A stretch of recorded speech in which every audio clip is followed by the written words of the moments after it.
Thanks, Mr. Secretary. White House Chief of Staff Susie Wiles said that the U.S. would need congressional approval to conduct ground strikes in Venezuela. Do you share that view? And on your response today on regime change, Wiles already acknowledged that the point of the boat strikes was to pressure Maduro, i.e., have him leave. Why not just acknowledge that this is a regime change? Do you have the quote she said? That this is No, but do you have the quote? to cry uncle. Yeah, I believe so, is the okay, quote. so cry uncle, all right? I guess in Spanish you would have to say tío. But I think, I don't know how that, I mean, you can interpret any way you want. But at the end of the day, it is clear that the current status quo with the Venezuelan regime is intolerable for the United States. The status quo, that they operate and cooperate with terrorist organizations against the national interests of the United States. Not just cooperate, but partner with and participate in activities that threaten the national interests of the United States. So yes, our goal is to change that dynamic. And that's why the president's doing what he's doing. Change that dynamic by ensuring that no one wants to get on drug boats anymore. You know, people were just going out there, you know, openly without any fear of the reaper. And now I think people understand, like, it's not a good idea. By the way, we haven't had a strike in the Caribbean basin in almost 5 weeks. Do you know why? It's not because we stopped looking. It's because no one wants to get on a boat anymore and do that. So it's been effective at cutting that down. Now, there's been strikes in the Pacific. So the bottom line is that, sure, our goal is to, I mean, what's the point of doing something? But the change, people want to focus on regime this and this and that. The goal here is very simple. The national interest of the United States. The President of the United States was elected to protect the American people, to protect America. That's what he was elected to do. It's one of his fundamental promises that Donald J. Trump made when he was elected President of the United States is, I am going to protect this country.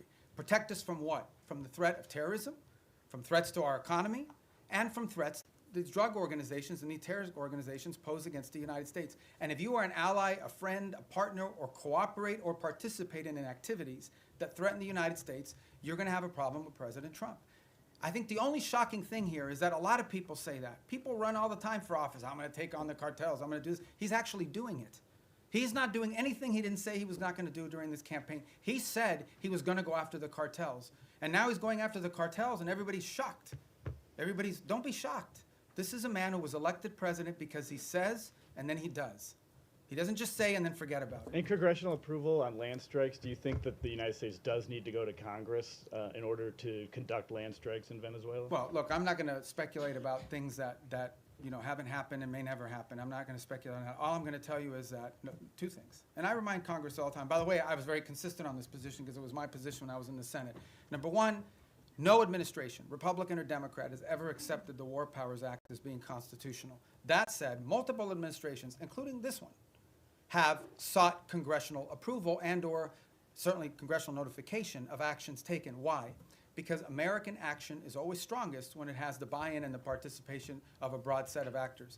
Now, given our current political climate, that's not always easy because we do have people today in politics that are against everything that President Trump is for. It doesn't matter what it is. It doesn't matter if they themselves had the same position. If it's President Trump's idea, they're against it reflexively. Okay? That's the nature of the current climate in our politics. But I can tell you that to this point, nothing has happened that requires us to notify Congress or get congressional approval or cross the threshold into war. We have very strong legal opinions.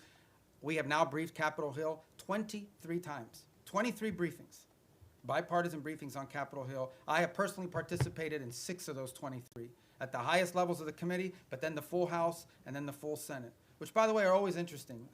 Okay, get it. I've been there before, okay? So, I was part of this thing in the past as well. But you do this briefing, you answer all their questions, and then they go out and tell people, we heard nothing, we saw nothing, that we were pleased with. They already had their answer before they went in, but we do them anyways. And we continue to do them. Not to mention the individual calls I've had with leaders in Congress, and I'm not going to disclose what those are. So everybody over there knows what we're doing, they know why we're doing it, and we've kept Congress fully apprised, and we'll continue to do so.